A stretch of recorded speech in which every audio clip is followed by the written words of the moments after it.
Uh, Actually, if we were in the mountains now, it's what, at 7:30, you'd all be in the dining room. You wouldn't be listening to anything. You'd be stuffing your mouth. Whatever I say would be irrelevant. So this How is much do we have to tip the? How quite much do I different. have to tip the waiter? We'll talk about tipping later. And if you don't like the show, you can walk out, as they often did. Hi, Rabbi. Welcome. It's good to see you as always. Thank you. It's good to be seen. It's good to see you too. Did you ever have a Catskill experience, or that was beyond your boundaries? I worked for the renewal movement for a summer in the Catskills once, but that's the extent of it. Okay, then some of the reminiscing may strike home. Hi, Richard. Yeah, hi. Richard, can I turn the Yankee game off now? No, just keep me updated on the score, that's all. 3-0 first, second inning. Oh, okay, we're early. All right, let's get going. Thank you, Joy, for enabling us to gather once again. Joy will provide the photographic evidence as it fits the dialogue.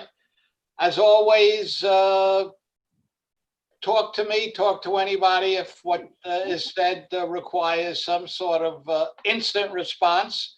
If not, we'll open it up toward the end of the presentation.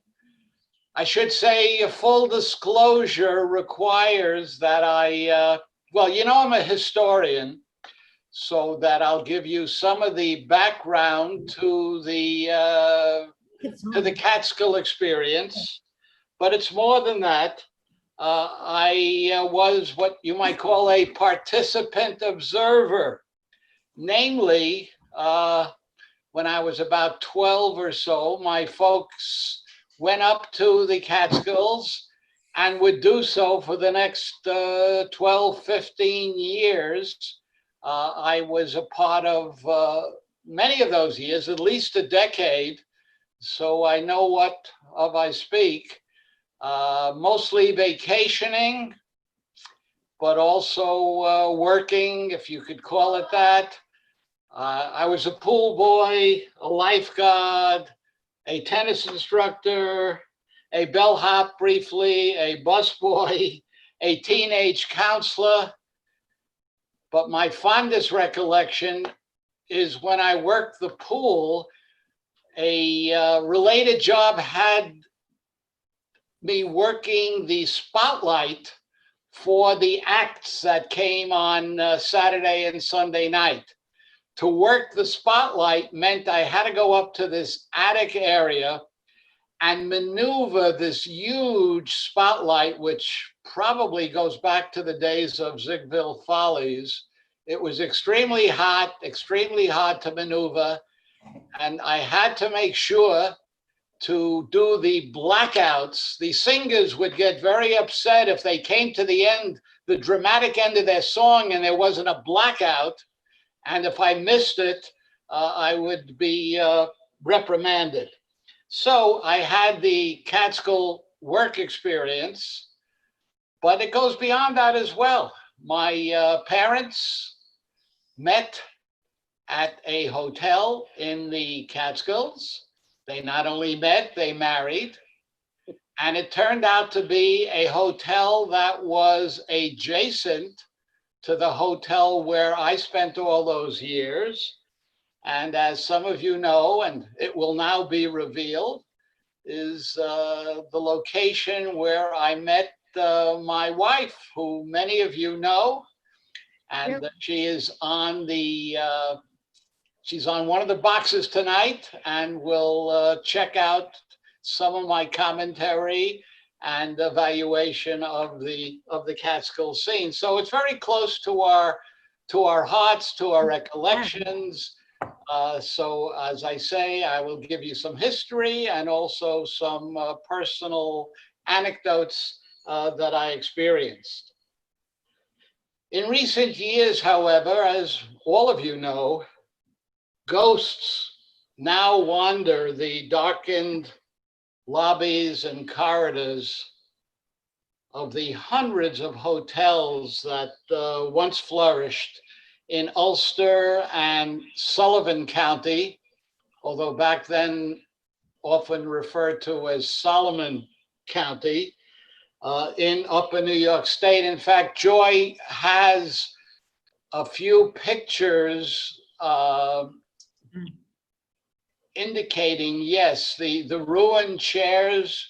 There you go. I mean, it's sad. Those of you who've been there, spent years there, now look upon these ruins. There's graffiti scrawled everywhere.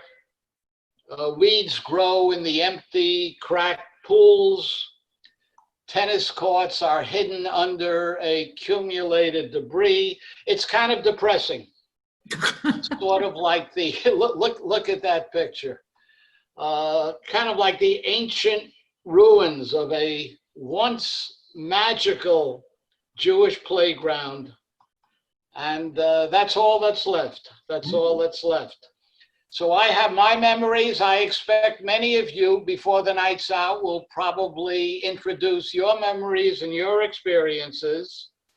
And even if you were never there, you probably have seen those movies that tried to recall those days, such as A Walk on the Moon some years ago, Dirty Dancing, which of course all of you know and have seen probably numerous times.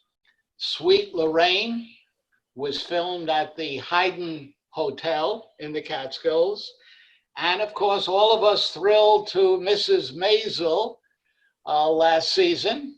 And Mrs. Maisel, if you recall, if you stayed till the end, Mrs. Maisel had 2 episodes.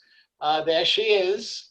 Where she goes off with her family to the Catskills, and one night she plays the Concorde as a comedian. So you've got your memories, you may have seen some of these movies, so you kind of know what I'm talking about. But while it lasted, and I would say its golden age was probably from the late 1940s to the late 1960s. It left an indelible mark on the American Jewish community and on the broad landscape of American popular entertainment. For American Jews of the early 20th century, there were 2 iconic locations. One, of course, was the Lower East Side of Manhattan, where they settled upon coming off the boat at Ellis Island. They lived there, they worked there, they tried to get ahead there, and as soon as they could, many of them tried to leave there for Brownsville, for Harlem, for the Bronx. These were the outcroppings of the Jewish population coming out of the Lower East Side. And the second iconic location, as all of you know, if someone back then would have referred to the mountains were clearly the Catskills, the special sanctuary to relax, to play, to feel good about themselves, and to show off what they had accomplished. Interestingly, although I say the heyday was in the 40s, 50s, 60s, and early 70s, movement to the mountains began almost as soon as Jews began filling up the Lower East Side in the 1890s and the first decade or 2 of the 20th century. In fact, a Rand McNally guidebook of the 1890s referred to Tannersville, and I quote, "a great resort of our Israelite brethren who love to gather where they can be together." So here we are in the 1890s already acknowledging that Jews were looking to at least vacation in the Catskill area. And then we have Selig, and Malka moving to Ferndale from the Lower East Side, taking with them their daughter, Jenny Grossinger, to establish a farm.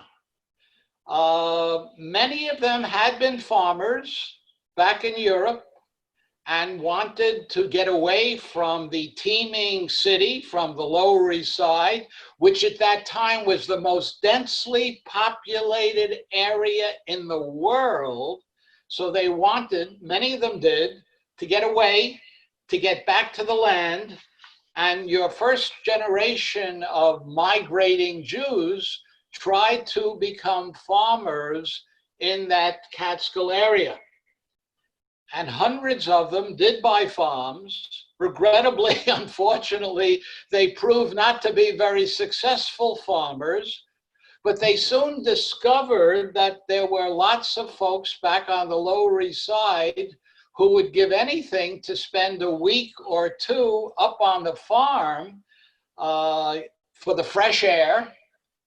Should also point out back then, it was generally observed that if you had tuberculosis, you might be relieved by going to a mountain environment and breathing in the fresh air.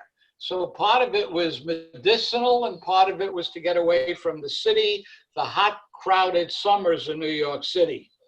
And therefore, patrons began to come, and these farmers discovered it was far more lucrative for them to establish boarding houses, to build rooms, than it was for them to farm, although the idea of fresh milk and fresh vegetables was also an attraction. And so you begin to see ads in the forwards in the early 20th century. One ad said, "No mosquitoes." Another ad said, "Near a waterfall." I mean, there wasn't much in the way of entertainment, so a waterfall would be an obvious attraction. And so they would begin to take the train up to these areas, and then the farmer or the hotel owner would come by with his horse and wagon and take them from the train station to his farm or now his boarding house. And so hotels begin to spring up. By the 1920s, you'd see a main house with a dining room in it.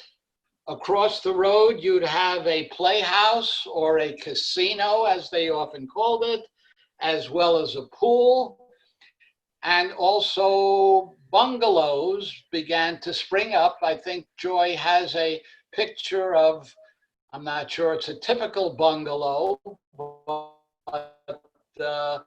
bungalows were quite numerous in the area and became even more so. Yeah, there's our bungalow there. Often they turned out to be on the grounds of the hotel, and the bungalow renters had access to the hotel, and if they paid extra, they could eat at the hotel. And the hotel owners liked the idea of bungalows in many instances because they got their money up front, enabling them to finance a lot of their expenses prior to the beginning of the season. And then, of course, there were, and some of you may have experienced this, I know Louise did, what we call kachalanes, places where people went and did their own cooking, had their own kitchen facility, their own room. Occasionally, there might be a gathering place for communal cooking, but the kachalane, the bungalow, and the hotel of various levels of affluence were what you might expect when you went up to the Catskill Mountains, which exploded after World War II. From 1945 on, the numbers I find astounding. I've never counted them all, but every student of the Catskills testifies to the fact that there were at least 500 hotels in one location or another in Ulster and Sullivan counties during the heyday of the Catskills. Of course, they were of varying sizes and thousands of bungalows associated with them. I'll give you names. You've heard these names just to flavor the places that we'll be talking about. Brickman's, Brown's, Concord, Grossinger's, Kutch's, Nevele, Fallsview, Laurel's, Pines, Tamarack, Stevensville, Windsor, Estermanna, Nemerson, Avon Lodge, Flagler, Commodore, Homowac, Paramount. Well, if I gave you all 500, we'd be here all night. But I'm sure many of them are names that all of you recognize. And what I found most astonishing, and of course, if you went up to the mountains in the heyday, virtually once you get out of New York City, there are these huge billboards along the roads leading to the Catskills, advertising one hotel or another. And if July 4th was coming up, or Labor Day was coming up, you'd see the headliners, who was featured at the hotel on these special weekends. And of course, as you'll see, these were the biggest, or they would become the biggest names in showbiz. What these hotels had to do to stay competitive was to constantly introduce new features, new elements to attract a clientele. For example, the Flagler introduced the first elevator into the Catskill Mountains. New nightclubs, new tiered nightclubs, that is different levels within the nightclub. An indoor pool. Do we have a picture, Joy, of an indoor pool? And of course we do. And an outdoor pool as well. Let's take a look if we can see it.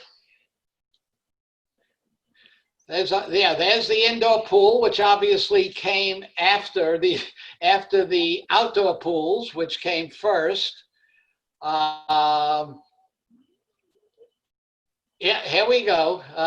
Every hotel printed up these postcards.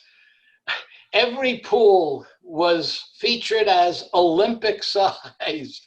I'm not sure what Olympic size is, but of course it was exceptionally large, and the angle that they took it made it seem even larger. So they had to introduce innovation. Look at that scene. Look at that scene near poolside. Looks like it might be, well, I can't really tell. It could be any place. Could be the Flagler, could be Kutch's, could be Nevele. Actually, it does look a little like Nevele. But that was your scene at poolside, I presume, after lunch. But the idea was to introduce as many new features, a new lobby. When they started opening up all year round, ice skating, for example, the Nevele had a lovely ice skating rink. The Nevele also had a ski hill. Then they began introducing not one band, but two bands.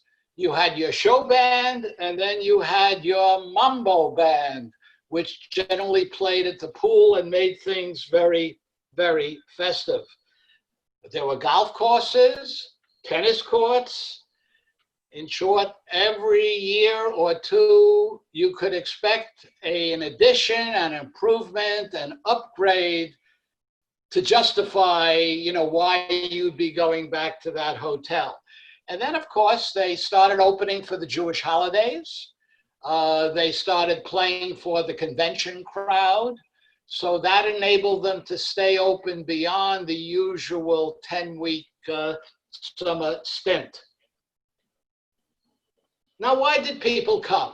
Why did the Jews of the Lower East Side? And I should point out, many of you probably know this. There was the Jewish Catskills. There was the Irish Catskills. There was the German Catskills. There was the Italian Catskills, which was often referred to as the Bocce Belt.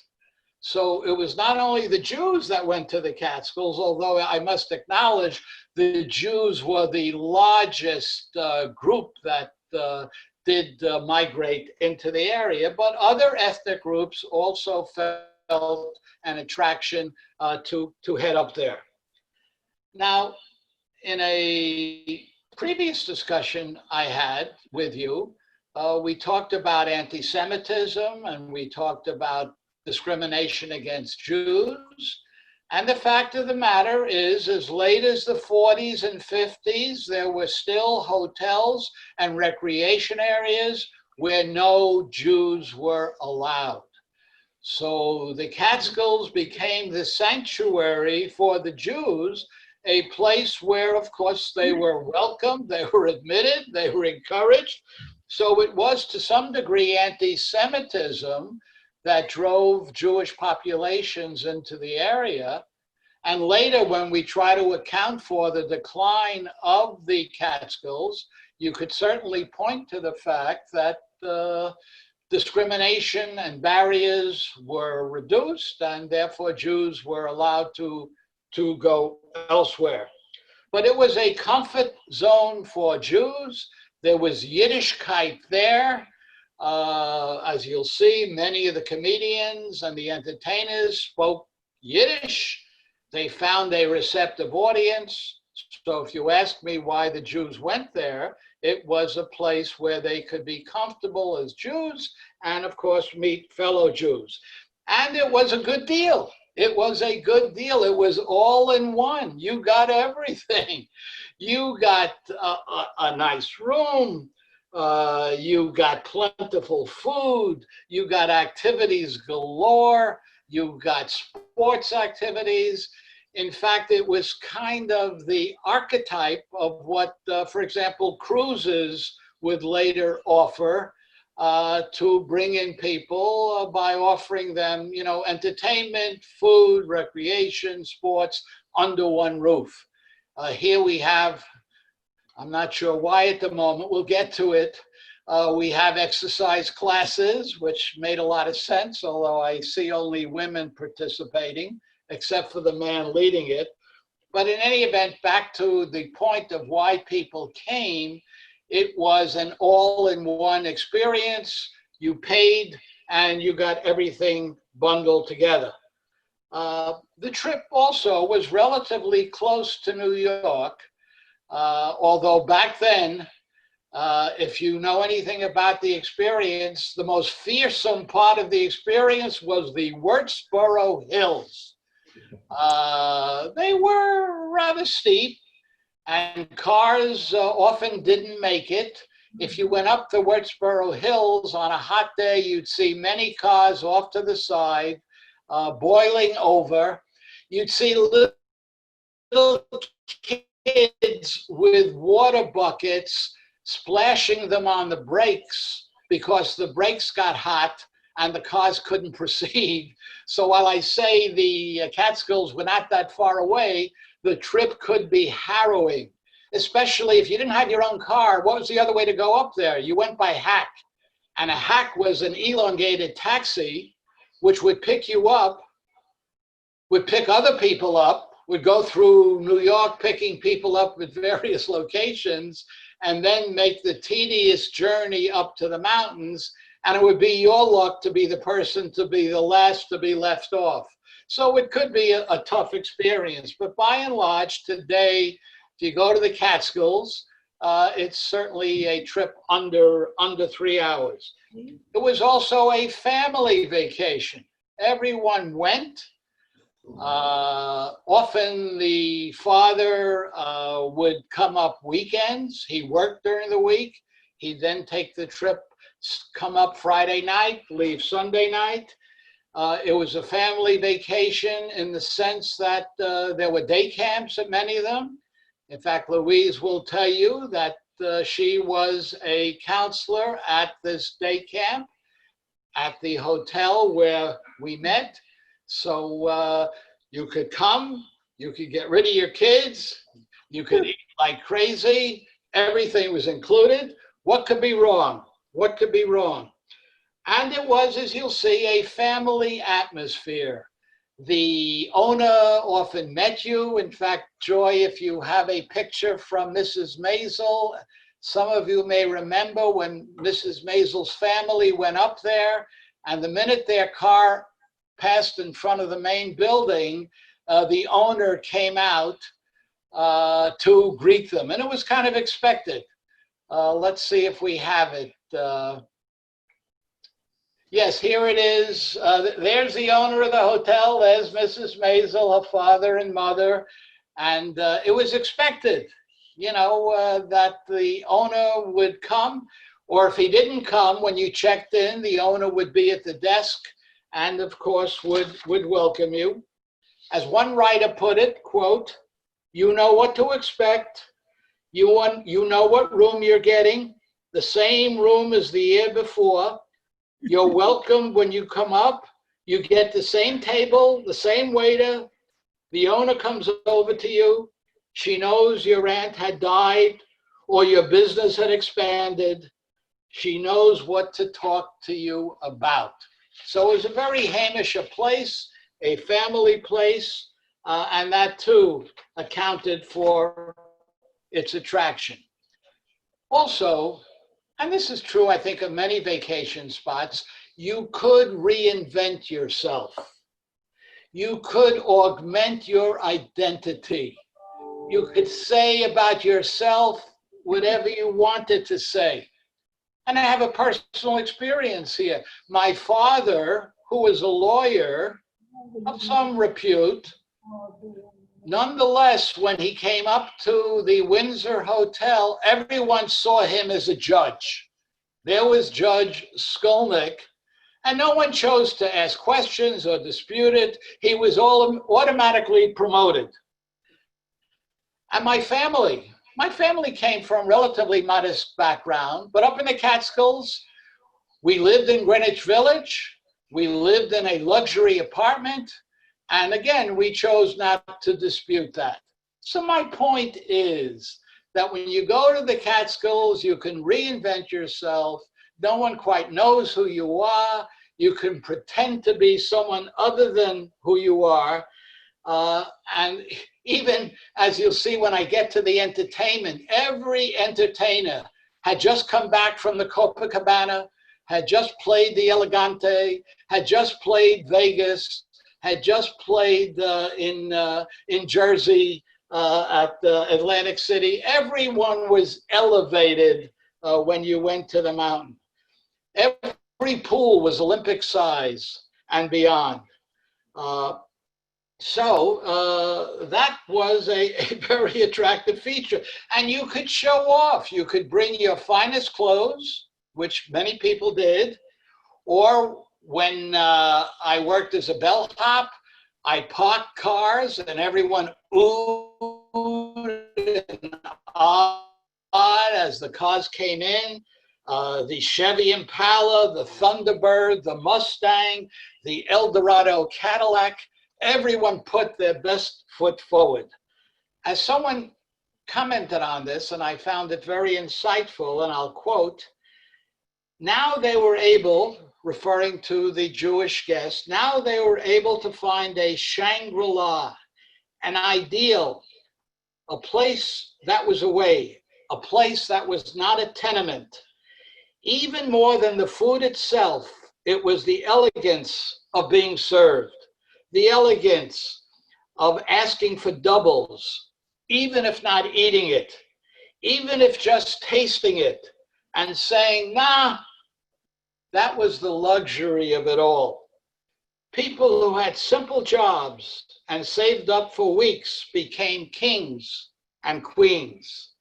The customers were 1,000% right, even when they were wrong. There was their chance to be aggressive, to assert themselves for a change.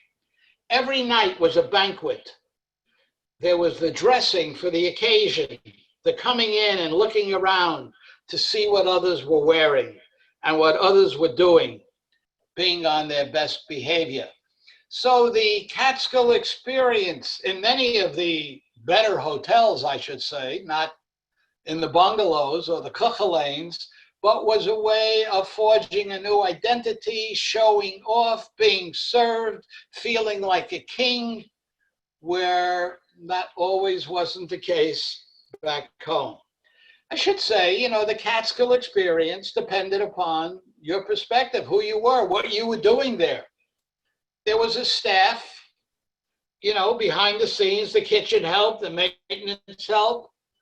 You may remember the disparity. Remember the series Upstairs, Downstairs, where you had the elegant people eating at the banquets, and of course, the people downstairs serving them.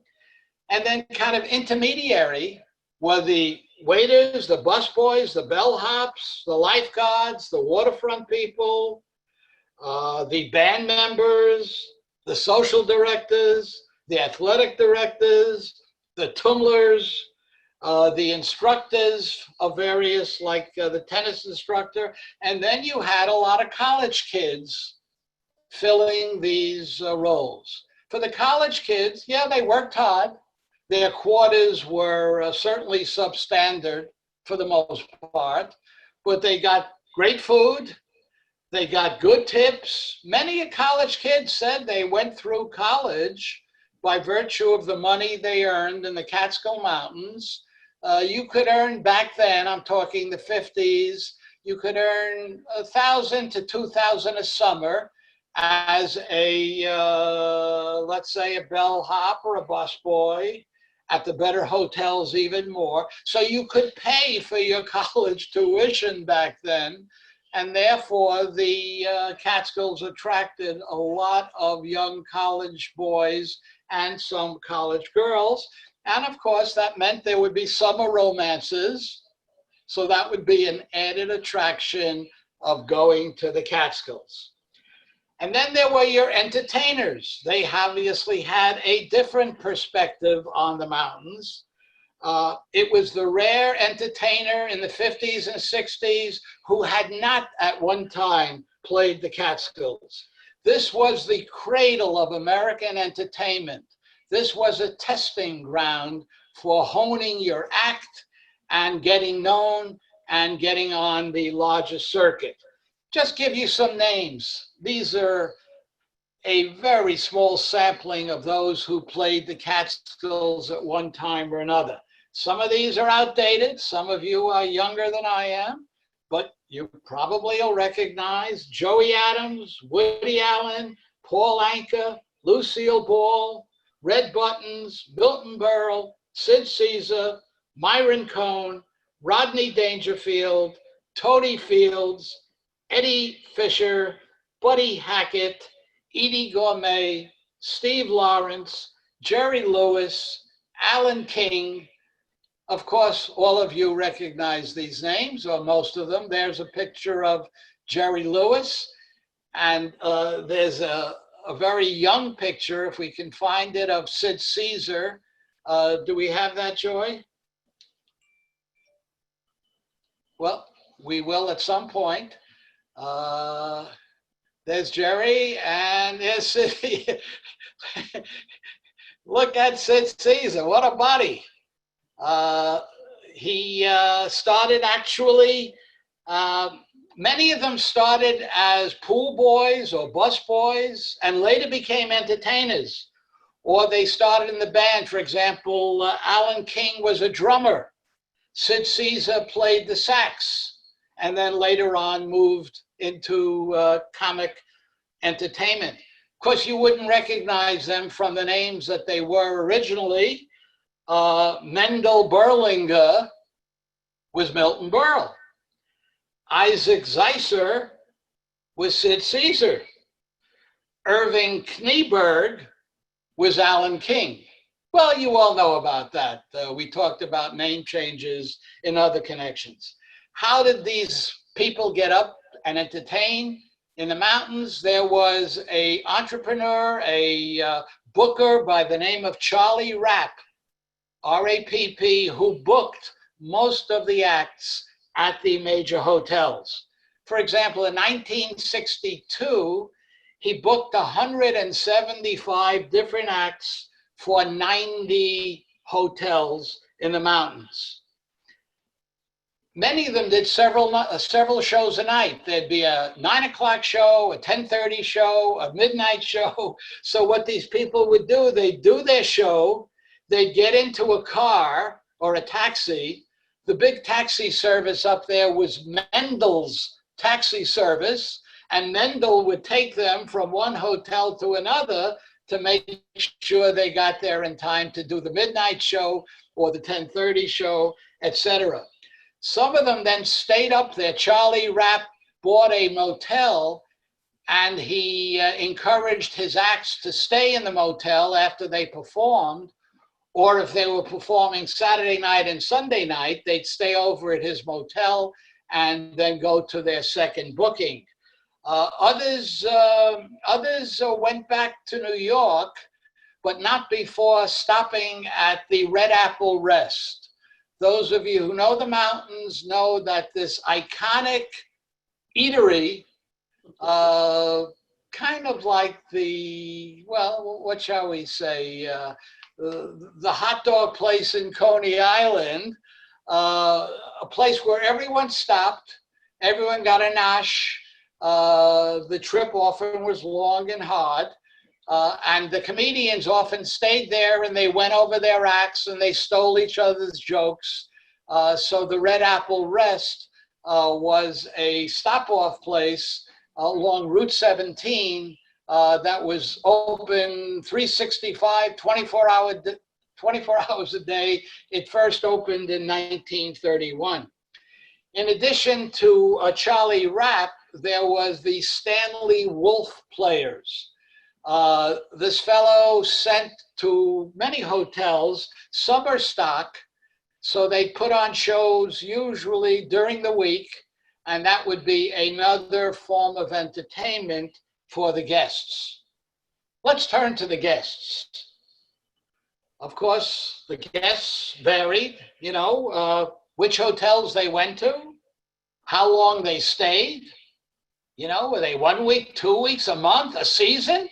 Can you imagine a season's guest and the attention they got? Also, were they good tippers, bad tippers? Word got around very quickly. If they were good tippers, everyone obviously would cater to them. Here's a typical letter written to one of the hotel owners late in the spring. Quote, "I'd like to bring my family from the 4th of July to Labor Day. We'd like to reserve Sadie the waitress and Maya the bellhop. Please give us the same room that we always have." Well, here's a preferred season guest who certainly will be greeted by the owner. He will find the owner coming out. He may find the owner behind the check-in desk, or for example, Jenny Grossinger and Mrs. Kutcher usually went around to the tables during mealtime to greet everyone. All right, so they came to the hotel, these guests. They'd put their stuff in the rooms. The guy would run off to the card tables pretty quickly. He might be playing poker. He might be playing pinochle.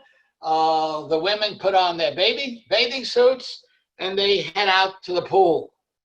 Now, there's plenty of activities for them, besides dressing for dinner. Besides, and here's a word I learned up in the mountains, you probably know it, besides being verpitzt. And everyone was verpitzt, which means being dressed to the nines for dinner, particularly for on the weekends when there were the shows following dinner. You saw calisthenics. Well, if you can eat a lot, you might be able to justify eating even more if you participate in calisthenics. There was tennis, there was golf, there was boating. You remember Mrs. Maisel goes out on a boat.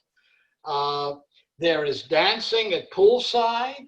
Many of the hotels formed softball teams, and the guys generally would play and go to other hotels to play. There was the pool, there was fishing, There were beauty contests. Beauty contests were a standard item at most of the hotels.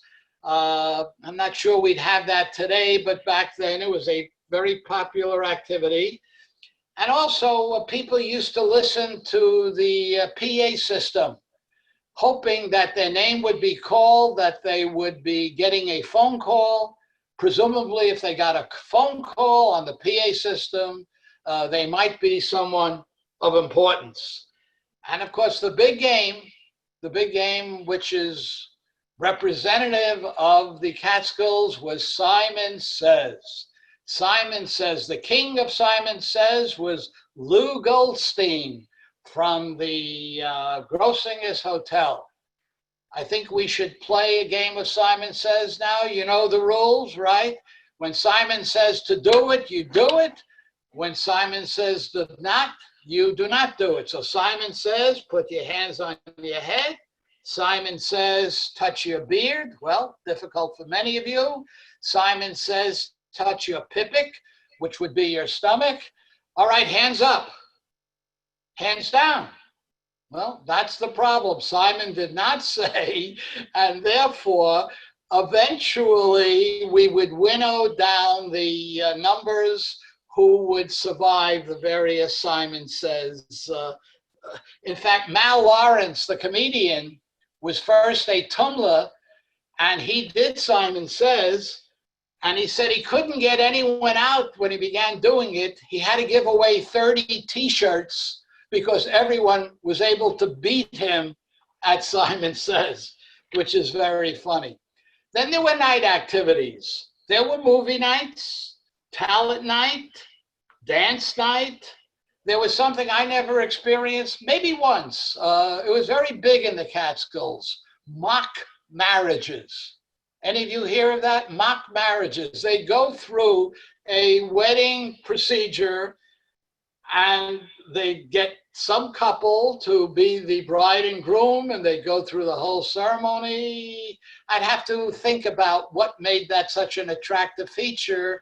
By the time I got there, I might have seen one mock marriage, but for some reason that faded out. Maybe seen too amateurish, but for a long time, mock marriages were real big. Then in 1952, Monticello Raceway opened, and a lot of people went to the track. It was a track, and it was reasonably successful for a period of time.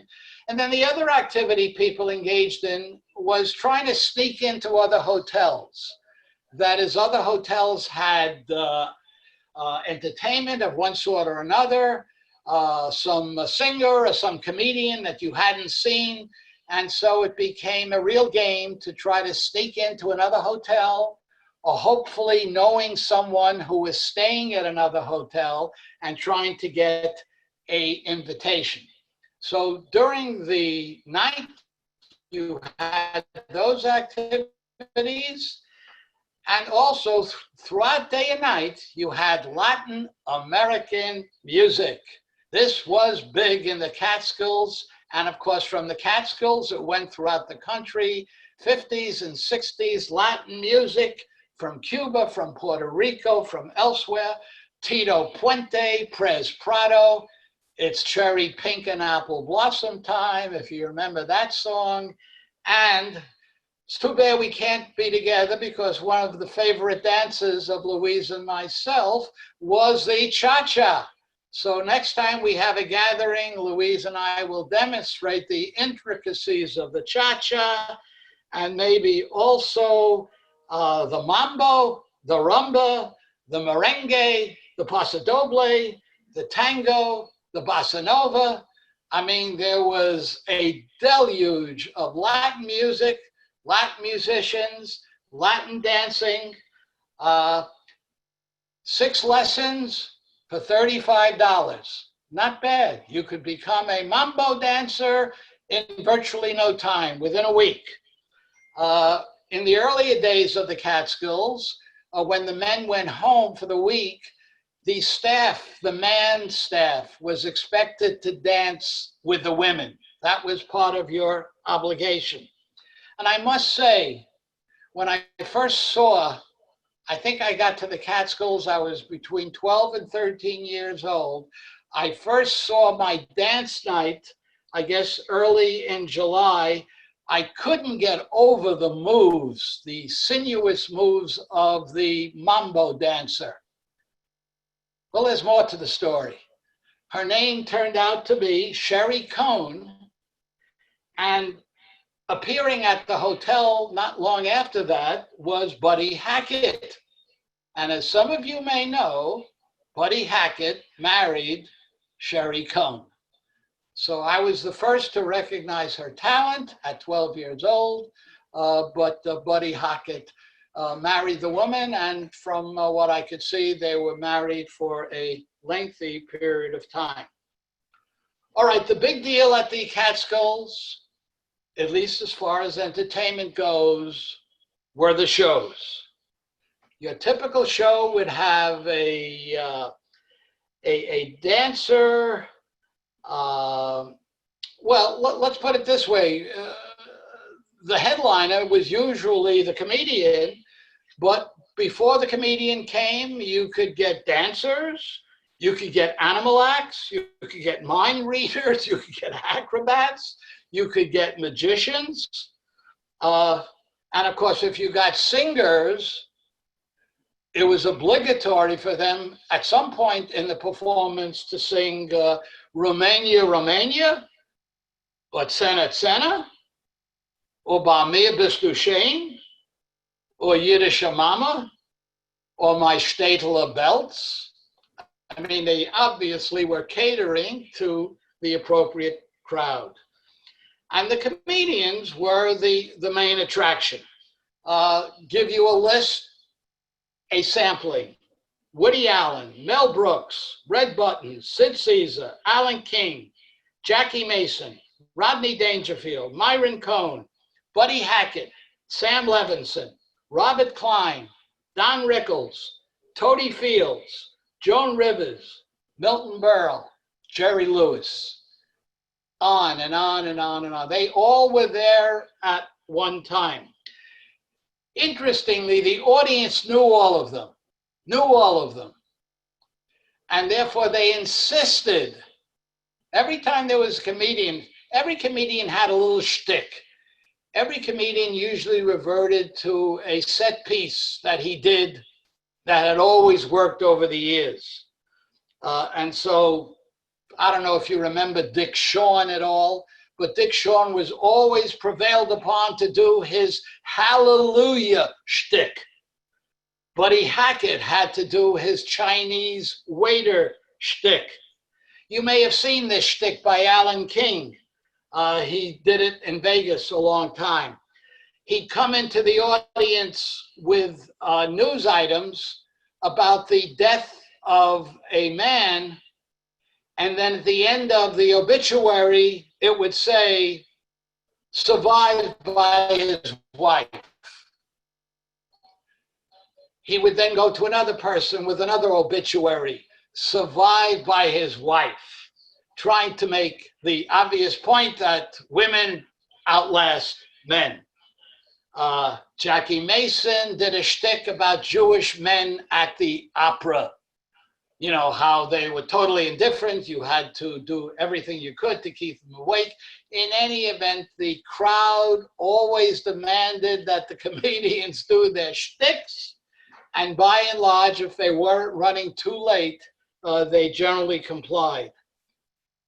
But the other thing, and rather curiously, many of the audience took pride in walking out. You know, as if they had standards which had been offended.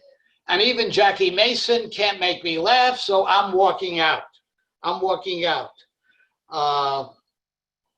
At the Concorde, for example, it was well known that there were 4 doors at the end of the nightclub.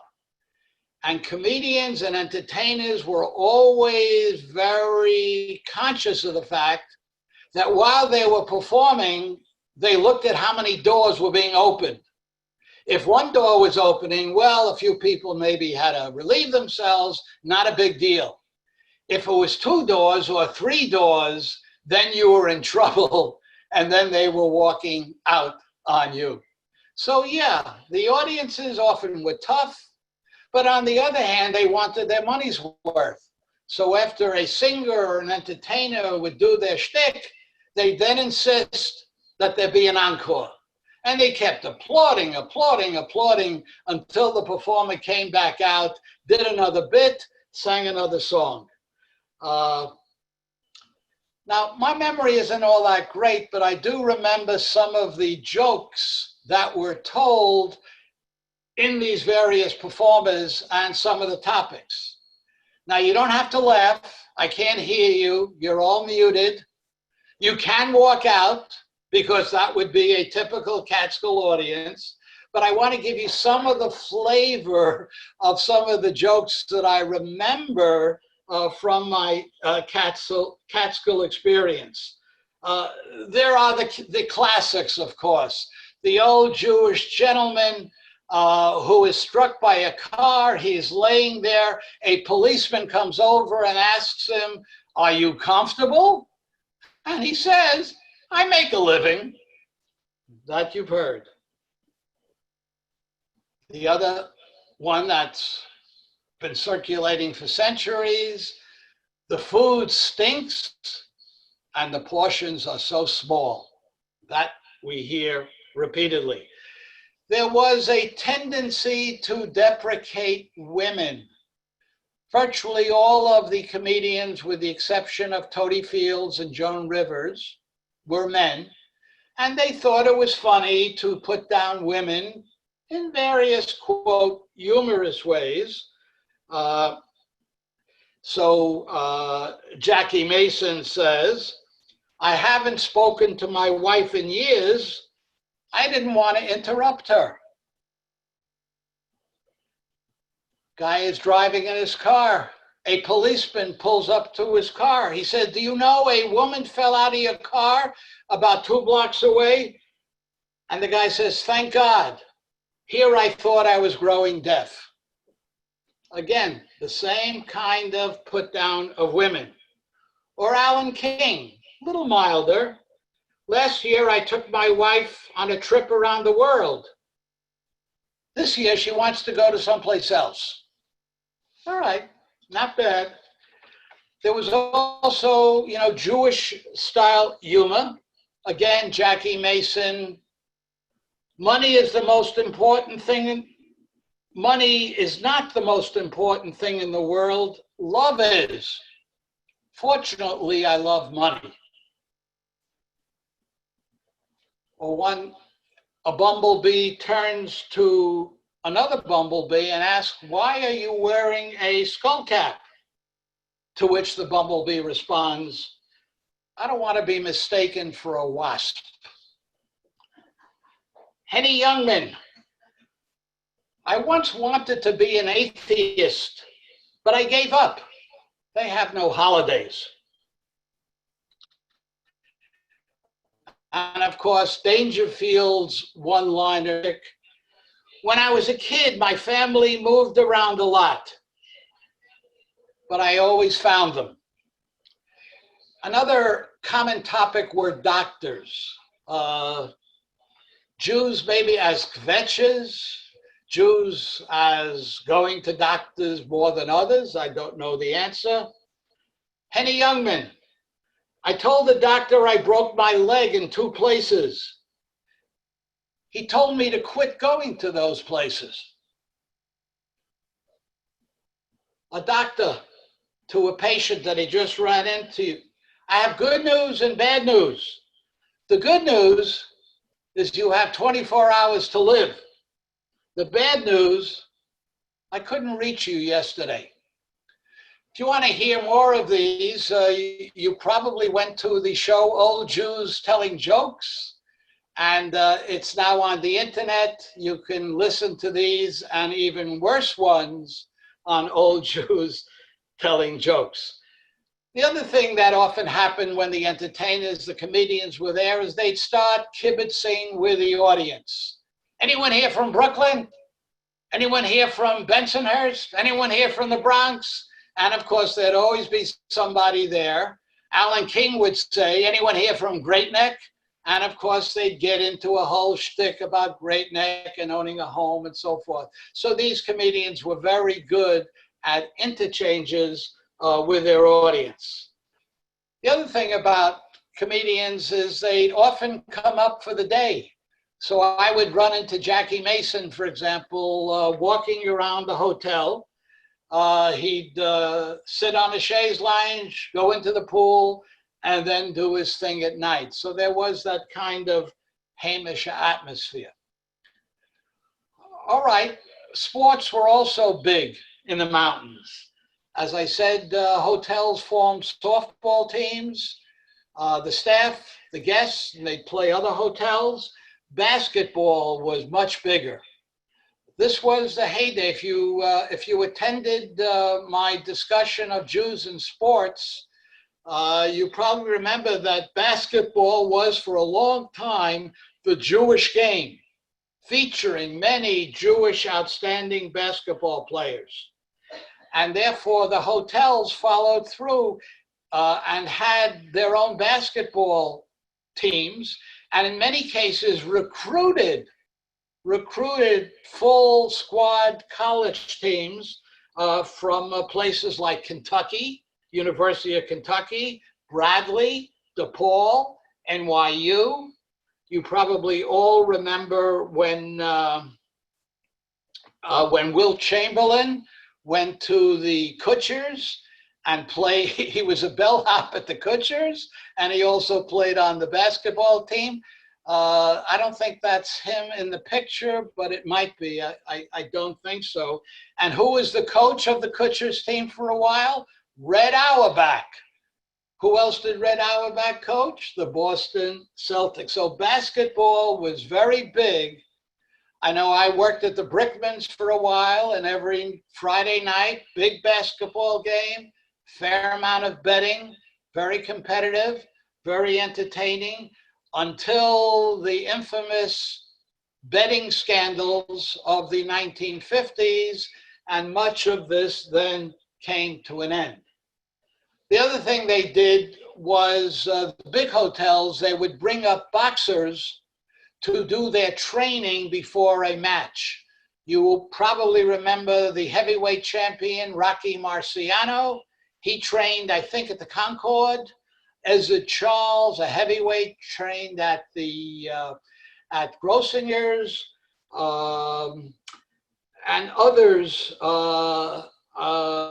I think Barney Ross, the Jewish boxer, also trained up there. So what these hotels were trying to do is to get celebrities to come up there to put their name on the map. The final topic, major topic I want to deal with is food, I think you've got to agree, at least I would, that the centerpiece of the Catskill experience was food. Just try reading a Catskill menu.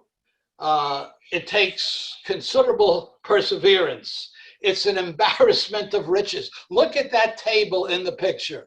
That's pretty typical. It was, you'd have to agree, a food fantasy. More time was spent in the dining room than any other activity. And then you'd hear people say, I can't eat another thing. To which the husband would say, you don't have to. And then the wife would rejoinder, yeah, but we're paying for it. So what choice did we have? You tried to get the best location in the dining room. You tried to get the best waiters, the best busboys. And if you were a big tipper, you were treated extremely well. The menus were staggeringly full. Every meal was a banquet. And every waiter, if you were there for more than a week, knew your preferences. If it was not on the menu, he or she would get it for you. There were scrambled eggs, But you said, look, put a little bit of lox in the scrambled eggs. All right, you got lox. No problem. No problem. The varieties of herring were infinite. Pickled herring, baked herring, and on and on and on. You don't like it? I'll take it back. I'll give you something else. Let me have another one. You wanted seconds? You got seconds. And of course, inevitably, you took something back to the room. You needed to take a little nosh after lunch or after dinner. Maybe a shtickle of cake would do just well. And of course, if you were unsatisfied with dinner, there was always the coffee shop. After the show, you'd gather in the coffee shop and get another nosh. So food symbolized a lot in the Catskills. It was security, accomplishment, throwing off restraints, a celebration of excess and self-indulgence, a rejection of scarcity, and of course, the comforts of tradition. Here's what you could eat: sturgeon, whitefish, potato pudding, brisket, kugel, gefilte fish, meatballs, stuffed cabbage, blintzes, prime rib, lamb, pepper steak, sweetbreads, sponge cake, mandelbread, potato latkes, derma, chopped liver, flanken, kashevanishes, kishka. You still hungry? We'll give you more. But the point being that every Jewish dish, either that you knew or you had heard of or you loved, was on the menu. Hotel owners, finally, these were not major corporations. These were all family owned. In fact, many of the names that I mentioned were family names. There were the Kutchers, there were the Nemersons, there was Esther Manna, there were the Grossingers, the Browns, the Brickmans, the Gibbers. These are all the names of the families that owned them.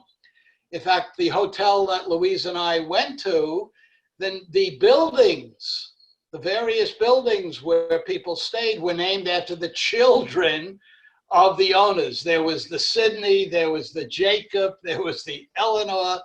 It was a family operation. What I found interesting, and I think you will too, is the fact that many of the owners were women back then. Women were key elements in the Catskill Mountain experience.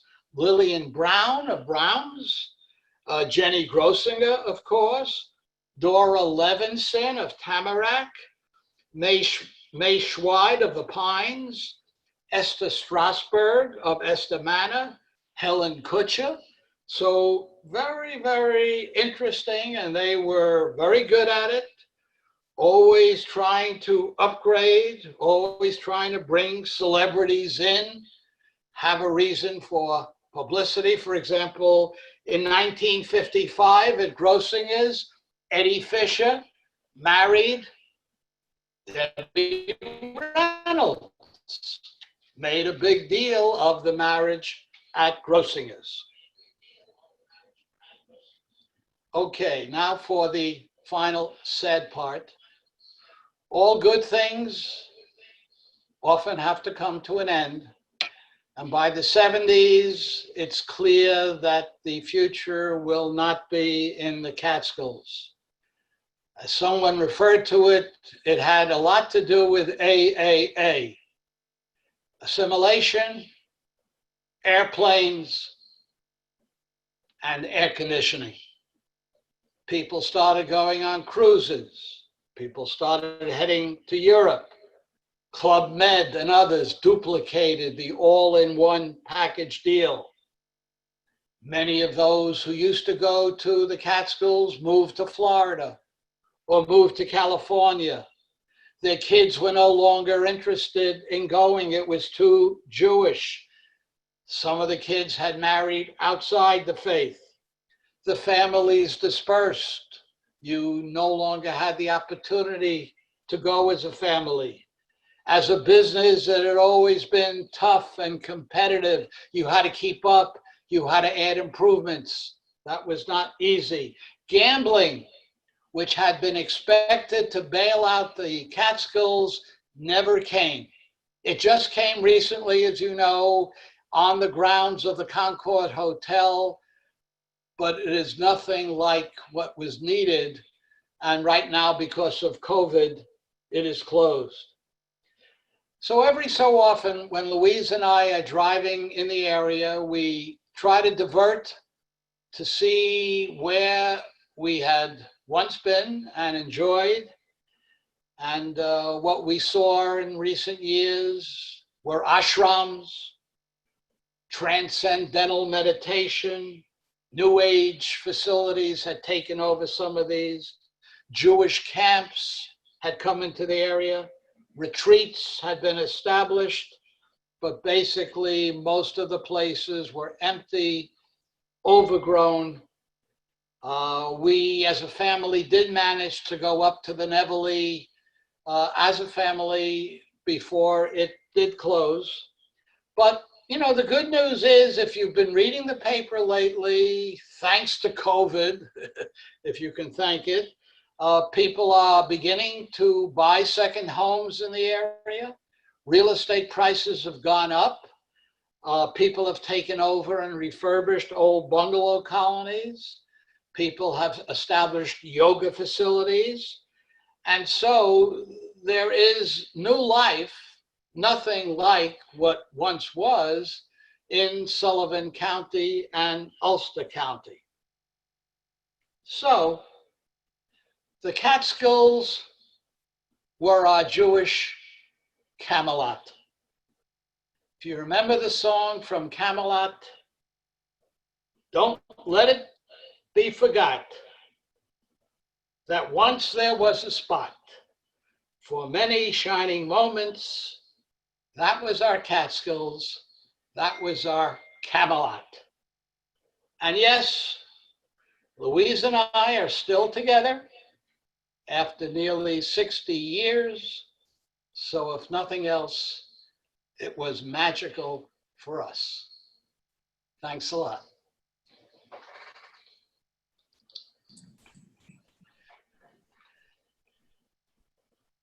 Any, Richard, yes, you know, you bring back phenomenal memories. You start off the Wurtsboro Hills. I remember going up to the Catskills with my grandmother, and being an Orthodox Jew, the car broke down on a Friday afternoon. Well, I thought she was going to have an S-fit, and because she was panicked. Were we going to get the car going and get up to the hotel? And we ultimately did. So when you mention the Wurtsboro Hills, that comes to mind.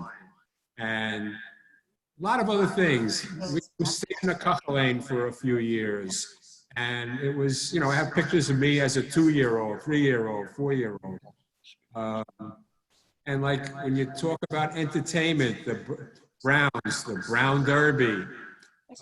My dad had a great voice, and when they asked for somebody to volunteer, he'd get up there and sing a couple of songs, and he was great. Such, you know, fond memories. Herring, 4 different kinds of herring at every meal, you know, and it was like, how can you ever forget that? My mother took my sister when she was about, I think it was 19, 20, up to Grossinger's because she wanted her to find a husband, and she did. And well, what can I tell you? Good, bad, or indifferent, that's the way it was and is. My best friend growing up, Jerry, his parents bought an egg farm up in, was it either Accord or Cahonkson? And so I used to go up there Christmas time for vacation and learn how to candle eggs, the whole bit. And it was, you know, such great memories of being up in that neighborhood, that whole area, which was phenomenal. And thank you for allowing me to reminisce. Yeah, I think one of the remedies for the COVID these days is nostalgia and reminiscing. I find when I look back and started thinking about tonight's presentation, it was very comforting, very nice to be able to go back to a time that seemed more innocent, more fun, was not threatening. So I think nostalgia is one remedy for the awful situation we all currently find ourselves in. Amen. I found it. My parents eloped to Grossinger's in 1940. Really? Yes. Oh, wow. They had gotten married and then went up there? Yes, yes. Oh, Yeah. that is great. That is terrific. My Anyone? parents, my parents spent their honeymoon at the Nevele, and then actually the following year they went back for their first anniversary, and they met their best friends who were also married for a year. We're also celebrating their anniversary, and they're still very close friends of the family today. And they met at the Nevele, just because they went back to remember their where they went for their honeymoon. Yeah, yeah. Yeah. And we went Richard, as one of the comics might have even said, in like the 80s and 90s, even in the 80s and 90s, when, you know, some of this was beginning to die out, I remember going to the Pines, but it was at the winter time. And something you didn't talk about so much was the children's dining room. I don't know how many of them had it, but the Pines had this children's dining room. And it was my birthday's Martin Luther King Day weekend, the same day as Martin Luther King's. So it would always fall over break. And I remember my dad getting this cake and having it, you know, the experience of the children's dining room celebrating your birthday. It was a big like community feeling that I don't know anywhere else where something like that existed. That's great. That's great. Louise, you were in the children's dining room, aren't you? Yeah, Larry had something to say. I'll say something. no, I just wanted to say, Richard, you were talking about nostalgia, and as one of the comics might have said, nostalgia ain't what it used to be. That's right. And I was, the children's dining room may hold wonderful memories for Joy, but I'm I sure not as remember staff. otherwise as well. And I did want to say two things. One, you mentioned upstairs, downstairs. And I was definitely one of the downstairs people, being a camp counselor, which didn't have a lot of glory to it. And Richard and his family were definitely upstairs, because the whole idea that they were this elite family permeated my first meetings with them. Actually, Richard, if you remember, your father was then Deputy Commissioner of the State Investigations Commission, and that's what led to the judge connotation. But he also failed to tell you that it was my relatives who owned the Windsor Hotel.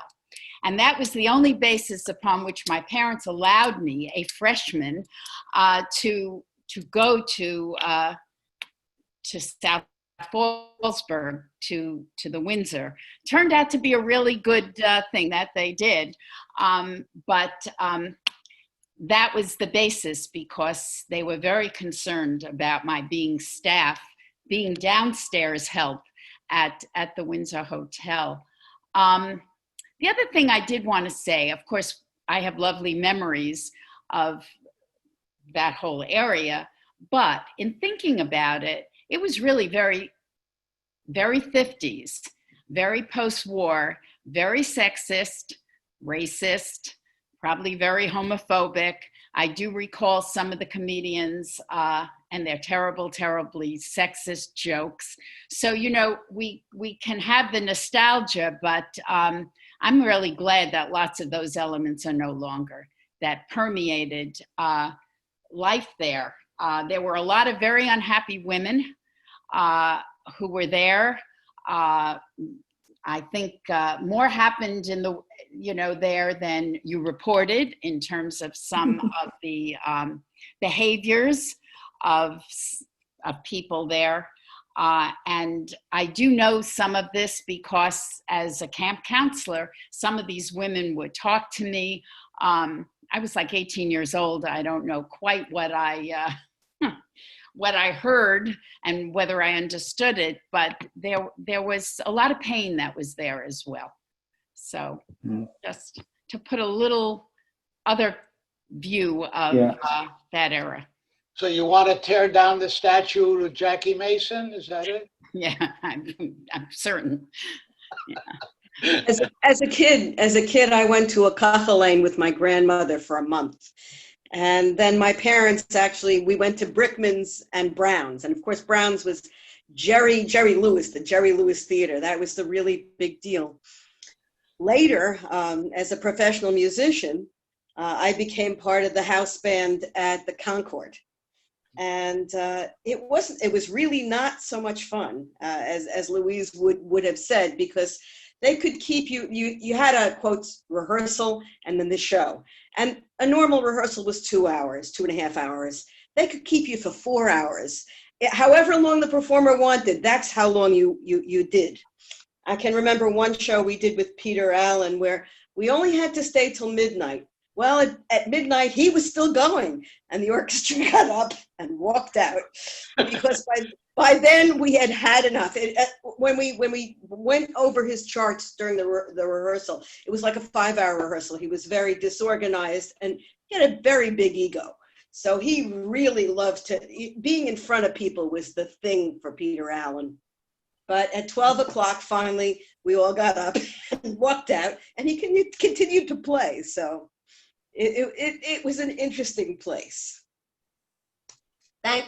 Richard, thank you. It was I really enjoyed the. I guess everyone does know that Neville is the 11 spelled backwards. Yeah. Yes, yeah. 11 teachers came upon the location. Yeah. And for some reason, they chose to spell 11 backwards, and Neville is worked out pretty well. I was thinking, do any of you know of a, wouldn't be comparable, but another Jewish resort area around the country that in any way is similar to the Catskills? At one point, Miami Beach. Yeah, right, yeah. Of course, Miami would be an example of that, sure.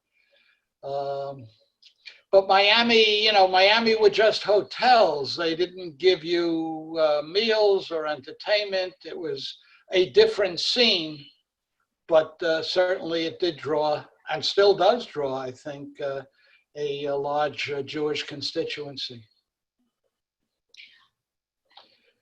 In fact, I was debating with Louise whether there is, the extent of the hotels is staggering, hundreds of them. Is Richard, there any place in this country where you yes, see such a Richard, concentration? Yeah. Richard, can you hear me? Yes. For the Jews in Philadelphia, long before the casinos, they went to Atlantic City. I remember my Bubba sitting on the porch at the Breakers Hotel at the inlet downtown, long before the casinos came. But don't forget, Philadelphia had no swimming pools, no beach. So if you lived in hot Philadelphia, if you wanted to get wet in the summertime, you had to go to Atlantic City. And it was Atlantic City. It wasn't the Ventnor, Margate yet. It wasn't Ocean City. It wasn't LBI. It was Atlantic City. And the hotels did the same thing. They had a flat when rate. in the 40s and 50s? I was a kid in the 40s.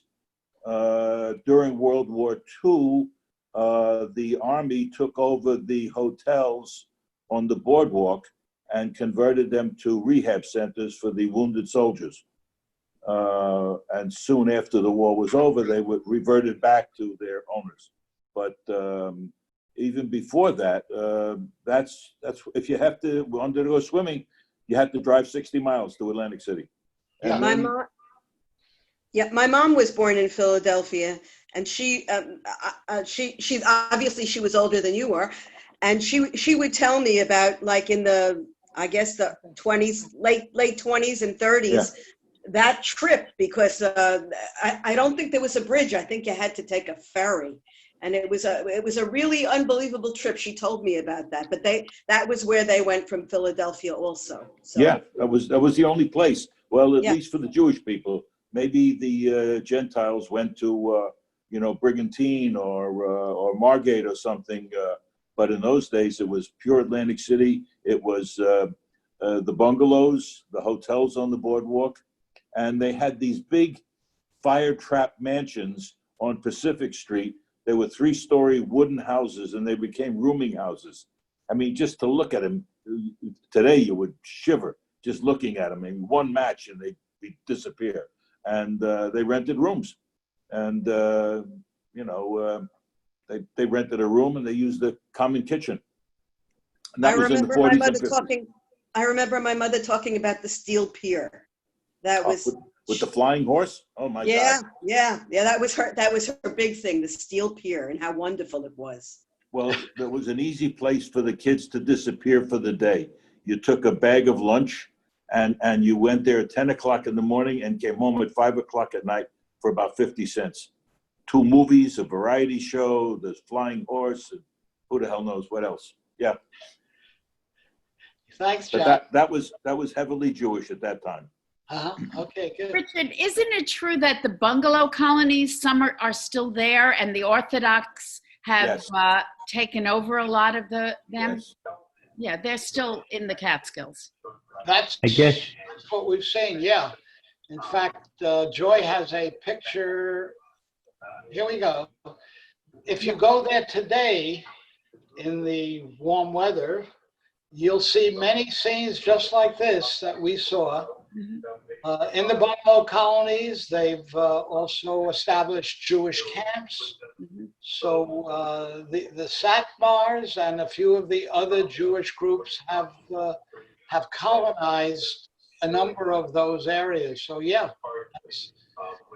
So there is. At one point, I'm sorry, Richard. Yeah. At one point, the Rockaways had a big scene in the bungalows also. That's right. Yeah. Yeah, my mother said that she lived in Long Island City, and they had a place in the Rockaways that they would go to every summer. And my husband is whispering over here and saying that there's still a Russian Jewish community that goes up to the Catskills. There's also a Russian community that's in the Poconos. My sister-in-law goes up to the Poconos every summer, and there's a whole Russian Jewish scene up there as well. Richard, there also was a very large hotel community in Lakewood, New Jersey. Yes. Well, yeah, there are these other areas, but I have rented a bus for after this session. We're going to tent out on the grounds of Grossinger's. So if anyone wants to join, we'll be picking you up. I've got sandwiches made. And in fact, what happened in Grossinger's, the result and response in 1920 was so great the first year that they set up tents on the grounds of Grossinger's for the second summer before they were able to build additional facilities. So if those tents are still there, we can spend the night. It's relatively warm, and we can recreate the experience that we once knew 30, 40 years ago. Yeah, Richard, years ago, I was with a customer. So this is probably in the early 70s. And people don't forget. So it was September. I said to the customer, so where you go? Jewish holidays are next week. Where are you going for the holidays? Oh, I'm going out to the country. I said, oh, where? Far Rockaway. Yeah, but it was the country was many places, but on the Lower East Side, if you said in 1910, we're going to the country, it was pretty well understood you were heading off to the Catskills. Yeah, but this was 1970. Yeah, well, the term is still extant, but you can define the country as you see fit. That was great. I'm glad so many of you had your own Catskill memories and were indulgent as I mentioned my and Louise's Catskill memories, which will always be very sweet. And that's why. Where did you meet again, Richard? What's that? We met at the Where did South Fallsburg at the Windsor Hotel. our parents' hotel? My parents met at the adjoining hotel prior to my meeting at the Nemerson Hotel. All right. If that name means anything. So Oh, yeah, sure. they met at the Nemerson, we met at the Windsor, and Barbara Prince's family went off to Grossingers.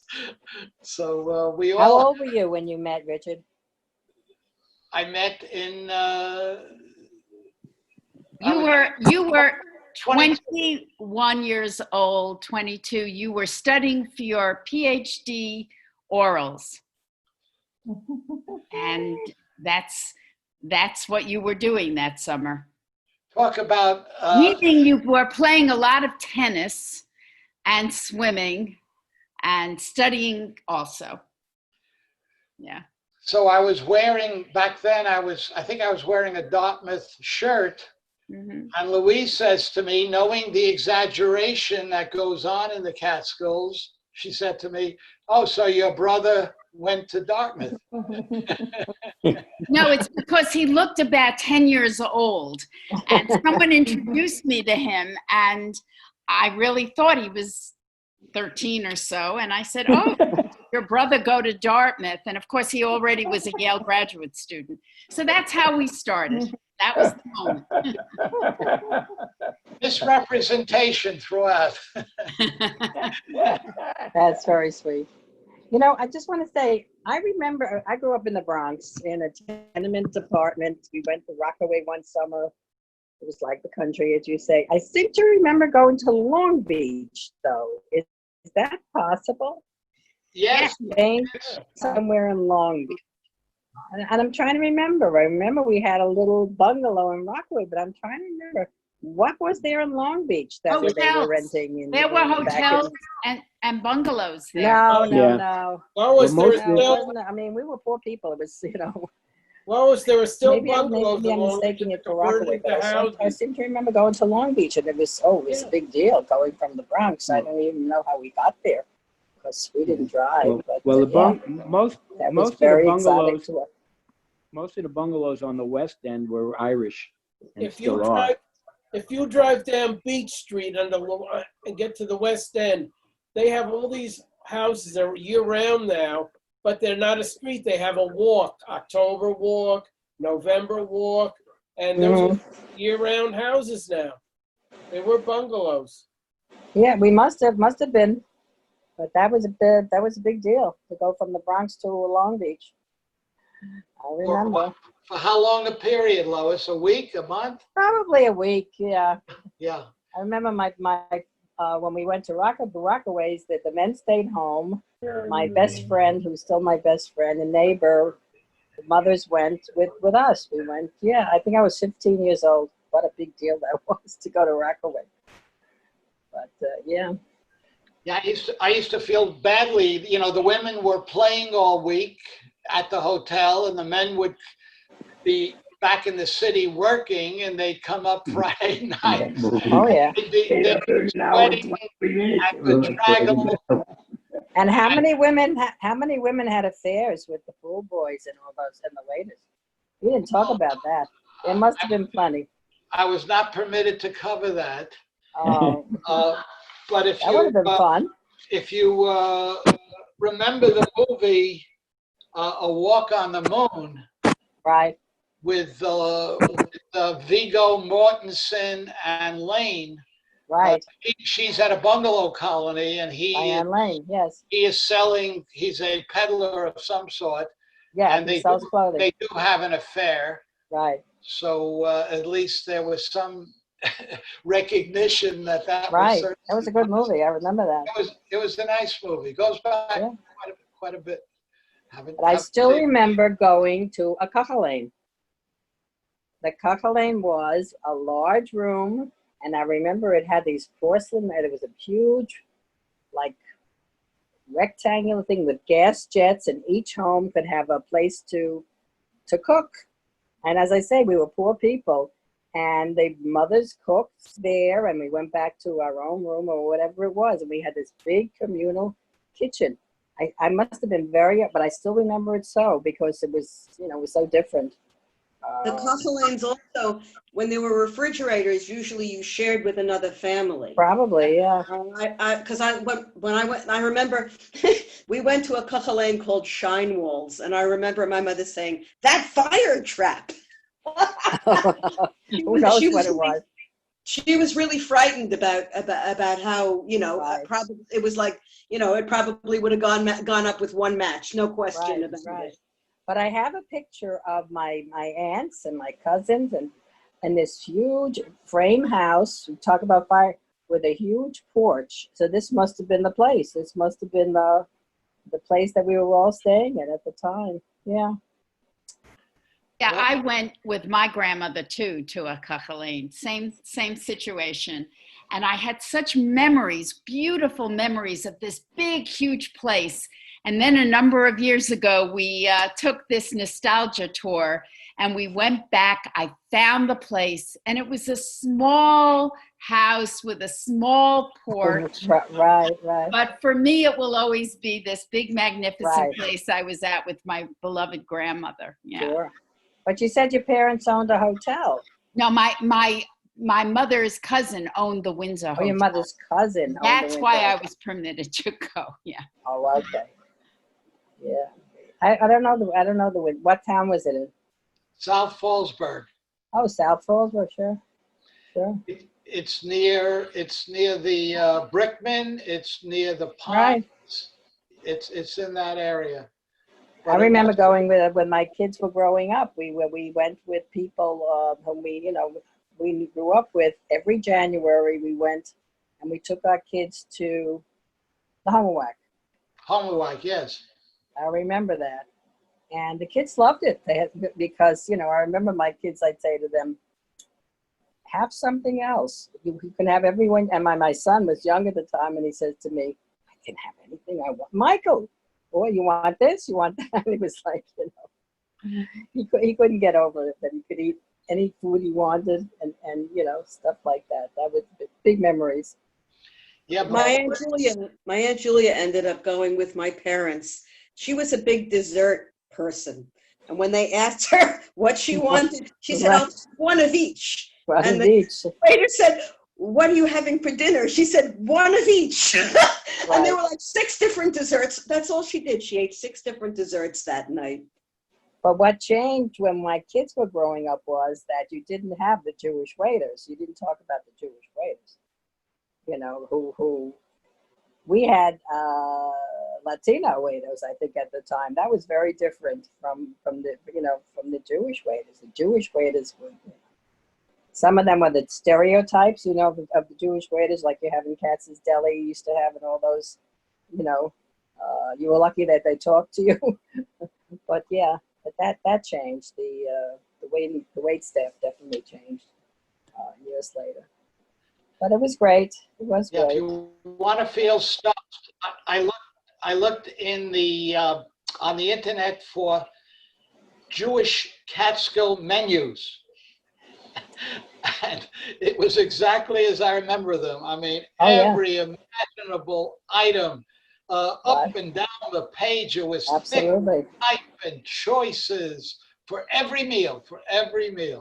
Yeah, it was great. And what I didn't mention is when I didn't eat in the main dining room, I ate with the staff, and we were very well fed. But when I go up to the dining room area, there'd be people waiting online for the doors to open. Oh, dear. I believe it. Such a rush. I mean, I believe it. They weren't going to be kicked out, but they were so eager to get the next meal in, that they were milling around outside, let's say at 6:40, when the main dining room opened at 7. But they hadn't eaten for at least 2 hours That's right. before that. Never. That's right. Yeah, yeah, So, yeah. eating was what it was all about. Thank you all very much. Thank you.